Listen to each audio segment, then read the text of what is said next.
இந்தியாவினுடைய பணத்தினுடைய மதிப்பு வரலாறு காணாத அளவுக்கு வீழ்ச்சி அடைந்திருக்கிறது.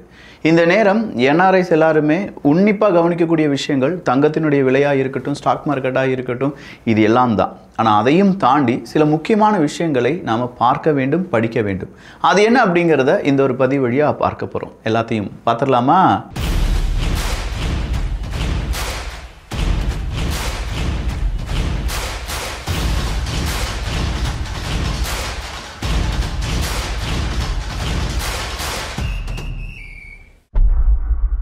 ஒரு 10 வருஷத்துக்கு முன்னாடி அமெரிக்காவினுடைய டாலருக்கு நிகரான இந்திய ரூபாயினுடைய மதிப்பு ஒரு 60 ரூபாயா இருந்துச்சு. ஆனால் இப்போ அது 88 ரூபாயாக உயர்ந்திருக்கிறது. இந்த அளவுக்கு ரூபாயினுடைய வீழ்ந்தது அப்படிங்கிறதே கிடையாது. திர்ஹாம் வழியா நம்ம பார்க்க போனா அதே மாதிரி தான் லோவஸ்ட் பாயிண்ட் அப்படிங்கிறத அச்சீவ் பண்ணியிருக்கு இந்தியாவினுடைய கரன்சி. ஸோ இதனால வெளிநாடுகள்லேருந்து என்ஆர்ஐஸ் வெளிநாடுகள்லேருந்து அனுப்பக்கூடிய பணத்தினுடைய அளவு கூடியிருக்கான்னு பார்த்தா இல்லை. இந்தியாவினுடைய பண மதிப்பு வீழ்ச்சி அடைந்திருப்பதால் கூடுதலான ரெமிட்டன்ஸ் அப்படிங்கிறத நம்ம ஊருக்கு அனுப்ப முடியும் அப்படிங்கிறதுல மாற்றுக்கிறதே கிடையாது. ஸோ நிறைய இந்தியாவில் வாழக்கூடிய குடும்பங்கள் போன மாதத்தை விட இந்த மாதம் அதிகமாக பணம் வந்திருக்கே அப்படின்னா வெளிநாடுகளில் இருக்கக்கூடிய இந்தியர்களுக்கு சம்பளம் அதிகப்படுத்திட்டாங்களான்னு கேட்டால் அது கிடையாது அப்படிங்கிறத இங்கே நீங்கள் புரிஞ்சுக்கோங்க. இது என்ஆர்ஐக்கான ஒரு ஆப்பர்ச்சுனிட்டி அப்படிங்கிறத நம்ம பார்த்தா கூட இதில் இன்னும் சில விஷயங்களை கவனிக்கணும். நாம நம்முடைய பணத்தை இல்லாட்டி நம்முடைய சம்பளத்தை அப்ராட்லேருந்து இந்தியாவுக்கு அனுப்புறது ஜஸ்ட் சென்டிங் அப்படிங்கிறது மட்டும் இங்கே மேட்டர் கிடையாது. நம்முடைய வெல்த்தை நம்ம சேஃபா பாதுகாப்பதற்கான சில வழிமுறைகளையும் ஃபாலோ பண்ணி தான் ஆகணும். அதுல முதல் முக்கியமான விஷயம் என்ன தெரியுமா? அவங்களுடைய பணத்தை அவங்களுடைய இந்தியாவில் இருக்கக்கூடிய சேவிங்ஸ் அக்கௌண்ட்ல கண்டிப்பா கீப் பண்ணவே கூடாது. என்ஆர்ஐ எந்த ஒரு லெவல்லையும் எந்த ஒரு நேரத்திலும் அவங்களுடைய பணத்தை இந்தியாவில் இருக்கக்கூடிய சேவிங்ஸ் அக்கௌண்ட்ல வைப்பு தொகையாக வச்சிருந்தாங்க அப்படின்னா அது கண்டிப்பா சட்ட சிக்கல்களுக்கு உட்பட காரணமாக இருக்கலாம். ஸோ நம்முடைய அக்கௌண்ட் ஒரு சேவிங்ஸ் அக்கௌண்டா இருக்கு, அதுக்குள்ளதான் என்னுடைய பணம் வெளிநாடுகள்ல நான் அனுப்பக்கூடிய பணம் வருது அப்படின்னா உடனடியாக உங்களுடைய பேங்கை நீங்க கால் பண்ணி நார்மலா இருக்கக்கூடிய உங்களுடைய சேவிங்ஸ் அக்கௌண்ட்டை ஒரு என்ஆர்இ அக்கௌண்டாகவோ இல்ல என்ஆர்ஓ அக்கௌண்டாகவோ மாற்ற ட்ரை பண்ணுங்க. அடுத்ததா நிறைய என்ஆர்ஐ செய்யக்கூடிய ஒரு தவறு என்ன தெரியுமா? அவங்களுடைய அக்கௌண்ட்டுக்கு அனுப்பாம பணத்தை வேறு நண்பர்களுக்கெல்லாம் அனுப்புவாங்க. இது மறுபடியும் ஒரு சட்ட சிக்கலுக்கு உட்படக்கூடிய ஒரு விஷயமா பார்க்கப்படுது. ஏன்னா இப்போ எல்லாத்தையுமே இந்திய அரசாங்கமும் கண்காணிக்க தொடங்கிட்டாங்க, வெளிநாட்டு அரசாங்கமும் கண்காணித்து கொண்டு தான் இருக்கிறது. ஸோ உங்களுக்கான பணம் அதை உங்கள் குடும்பத்துக்கு நீங்கள் கொடுக்க வேண்டும் அப்படின்னா உங்களுக்கான பணம் உங்களுடைய அக்கௌண்ட்ல, அதுவும் குறிப்பாக என்ஆர்ஓ அக்கௌண்ட்ல மட்டும் போடுங்க அப்படிங்கிறது தான் அட்வைசபிள். மூணாவதா, நம்ம பணம் இந்தியாவுக்குள்ள வந்துருச்சு, நம்ம வெல்த் நல்ல பணக்காரங்களா ஆயிட்டு இருக்கோம், இல்லாட்டி நம்முடைய குடும்பத்தை நல்லபடியாக பாதுகாத்துட்டு இருக்கோம் அப்படிங்கிறதோடி அங்க வந்து முடிவடையவில்லை. திடீர்னு ஒரு மெடிக்கல் எக்ஸ்பென்ஸ் வருதுன்னு வச்சுக்கோங்களேன், அந்த நேரத்தில் நம்முடைய வெல்த் இல்லாட்டி நம்ம சேமிச்சு வச்சிருந்த அந்த பணம் இது எல்லாமே ஒரு நொடியில் நம்ம விட்டு போகிறதுக்கான வாய்ப்புகள் இருக்கு. இந்தியாவில் குறிப்பாக எல்லா ஹாஸ்பிட்டலையும் நல்லபடியான ஒரு ஹாஸ்பிட்டலில் ஒரு ரூம் ரெண்ட் நம்ம எடுத்து பார்த்தோம்னா தினசரி 5000 ரூபாய்.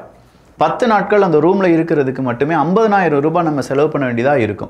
ரூம் ரெண்டுக்கே 50,000 ரூபாய் செலவு பண்ணுறோம் அப்படின்னா ஹாஸ்பிட்டலைஸ்ட் ஆனவங்களுக்கு எவ்வளோ ரூபாய் செலவாகும் அப்படிங்கிறத யோசிச்சு பார்த்துக்கோங்க. ஒரு ஹார்ட் டிசீஸாக இருக்கட்டும், அப்படி இல்லைனா கேன்சர் மாதிரியான ஒரு இல்னஸாக இருக்கட்டும், இதற்கு ஹாஸ்பிட்டல் போயிட்டு வெளியில் வந்தாலே கிட்டத்தட்ட 10லிருந்து 13 லட்சம் ரூபாய் நம்முடைய வெல்த் நம்முடைய சேவிங்ஸ்லேருந்து காணாமல் போயிடும். இதிலிருந்து நம்ம தப்பிப்பதற்கு என்ஆர்ஐ செய்ய வேண்டிய மூணாவது முக்கியமான விஷயம் தான் உங்களுக்கான ஒரு ஹெல்த் இன்சூரன்ஸை எடுத்துக்கிறது. இதில் இந்தியாவில் ஒரு ஹெல்த் இன்சூரன்ஸ் அப்படின்னு சொன்னதுக்கான காரணம் மற்ற நாடுகளை விட, நீங்க இருக்கக்கூடிய நாடுகளை விட இங்க ஹெல்த் இன்சூரன்ஸ் பிரீமியம் 35% வரை சீப்பரா இருப்பதற்கான வாய்ப்புகள் இருக்கு. இதை தேடி நீங்க அலைய வேண்டிய தேவையெல்லாம் கிடையாது. கீழே அதற்கான லிங்கை நான் கொடுத்திருக்கேன். அதே மாதிரி ஸ்கிரீன்ல தெரியக்கூடிய QR கோடை நீங்க யூஸ் பண்ணி உங்களுக்கான ஹெல்த் இன்சூரன்ஸ் என்ன அப்படிங்கறத உங்களால ஈஸியா எடுக்க முடியும், கம்பேர் பண்ண முடியும். ஒரு மாசத்துக்கு 800, 1000 ரூபாய்க்கு எல்லாமே இருக்கக்கூடிய நிறைய ஹெல்த் இன்சூரன்ஸ்க்கான ஆப்ஷன்ஸ் இருக்கு என்பதும் குறிப்பிட வேண்டியதுதான். நீங்க அப்ராட்ல தான் இருக்கீங்க அப்படின்னாலும் உங்களுடைய குடும்ப உறுப்பினர்கள் அப்பா, அம்மா, கணவன், மனைவி இப்படின்னு யாருக்கு வேணாலும் இந்தியாவில் இருக்கக்கூடிய நபர்களுக்கு நீங்க என்ன செய்யலாம்?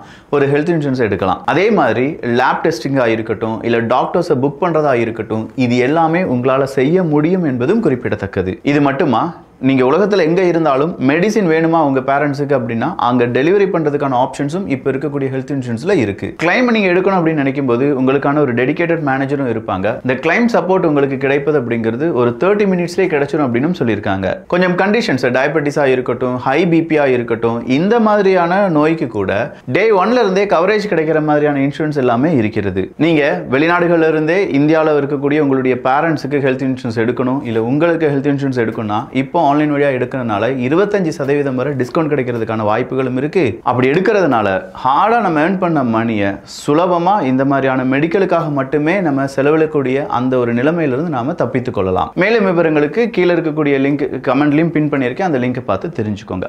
நான்காவது முக்கியமான விஷயம் என்ன தெரியுமா? இன்ஃப்ளேஷன் அப்படிங்கிறது தான். ஸோ நம்ம பணத்தை ஒரு இடத்துலையே போட்டு வைக்கிறதுனால, ஒரு அக்கௌண்ட்லேயே போட்டு வைக்கிறதுனால அந்த பணத்தினுடைய வேல்யூ அதிகரிக்குமான்னு கேட்டால் இல்லை. இன்ஃப்ளேஷன் அப்படிங்கிறது பணத்தினுடைய வேல்யூ ஒவ்வொரு வருடமும் குறைத்து கொண்டே இருக்கிறது. அதனால தான் நம்முடைய பணத்தில் ஒரு போர்ஷன் இன்வெஸ்ட் பண்ணணும் அப்படின்னு நான் பல தடவை சொல்கிறது. இன்வெஸ்ட்மெண்ட் அப்படின்னு சொல்லும்போது உங்களுக்கு ஸ்டாக் மார்க்கெட் தெரியுதுன்னா நீங்கள் ஸ்டாக் மார்க்கெட்டில் போடுங்க. அதெல்லாம் எனக்கு தெரியாது அப்படின்னா மியூச்சுவல் ஃபண்டோ இல்லை வேறு வகையான இன்வெஸ்ட்மெண்ட்ஸ் இருக்குது. நம்ம வீடியோவில் பல வீடியோக்கள் அதை பற்றி சொல்லியிருக்கோம். அதுலேருந்தே நீங்கள் ஸ்டார்ட் பண்ணலாம். அதே மாதிரி இந்த டெப்ரிசியேட்டிங் அசெட்ஸ் அப்படிங்கிறதுல இன்வெஸ்ட் பண்ணுறதை கொஞ்சமாக நிப்பாட்டணும். அது கார் இல்லாட்டி வீடு, இதெல்லாம் டெப்ரிசியேட்டிங். நம்முடைய பணத்தினுடைய வேல்யூ அப்படிங்கிறது வருஷா வருஷம் குறையிறதுக்கான வாய்ப்புகள் இருக்கு. இப்படி குறையக்கூடிய அசெட்ஸ்ல நம்ம இன்வெஸ்ட் பண்றதுனால நம்முடைய வெல்த் இன்க்ரீஸ் ஆகுமான்னு கேட்டா இல்ல, அதுக்கு பதிலாக டிக்ரீஸ் ஆக தான் வாய்ப்புகள் அதிகமாக மாறுகிறது. ஸோ நம்ம இன்வெஸ்ட் பண்ணக்கூடிய இடம் அப்படிங்கிறது எப்போதுமே அதனுடைய வேல்யூ இன்க்ரீஸ் ஆகிறதா இருக்கணும். நீங்க நல்லபடியா ரியல் எஸ்டேட்ல இன்வெஸ்ட் பண்றதா இருந்தாலும் உங்களுக்கு சூட் ஆகுதுன்னா அதுவும் சால சிறந்தது தான். ஸோ ஐடியா ரொம்பவே சிம்பிள் தான். இன்வெஸ்ட் பண்ணுங்க, கொஞ்சமாவது அமௌண்ட் எடுத்து இன்வெஸ்ட் பண்ணுங்க. பட் அந்த இன்வெஸ்ட்மெண்ட் நல்லபடியாக இருக்குது அப்படிங்கிறத 1-2 முறை கண்காணித்துக் கொள்ளுங்கள். அந்த வேல்யூ இன்க்ரீஸ் ஆகும் அப்படிங்கிறதையும் நீங்கள் என்ன செஞ்சுக்கோங்க, உறுதிப்படுத்திக்கோங்க. அதே மாதிரி நம்ம சேவ் பண்ணக்கூடிய இந்த பணத்தை நம்ம இந்த மாதிரி மெடிக்கல் எக்ஸ்பென்ஸுக்காக செலவழிக்க வேண்டாம் அப்படின்னு நினைக்கிறவங்க ஒரு ஹெல்த் இன்சூரன்ஸ் எடுத்துக்கோங்க. 25% வரை டிஸ்கவுண்டுடன் கீழே இருக்கக்கூடிய லிங்க் வழியாக இல்லாட்டி ஸ்க்ரீனில் தெரியக்கூடிய QR கோடு வழியாக உங்களால் ஹெல்த் இன்சூரன்ஸை எடுக்க, கம்பேர் பண்ண, படிக்கிறதுக்கு நிறைய வாய்ப்புகள் இருக்குது. தேவைப்படக்கூடிய நபர்கள் லிங்க் அப்படி இல்லைனா QR கோடு யூஸ் பண்ணிக்கோங்க. உங்களையும் உங்க ஃபேமிலியும் ப்ரொடெக்ட் பண்ணிக்கோங்க. நல்லதை பகிர்ந்து நல்ல சமுதாயத்தை உருவாக்குவோம். நன்றி, வணக்கம்.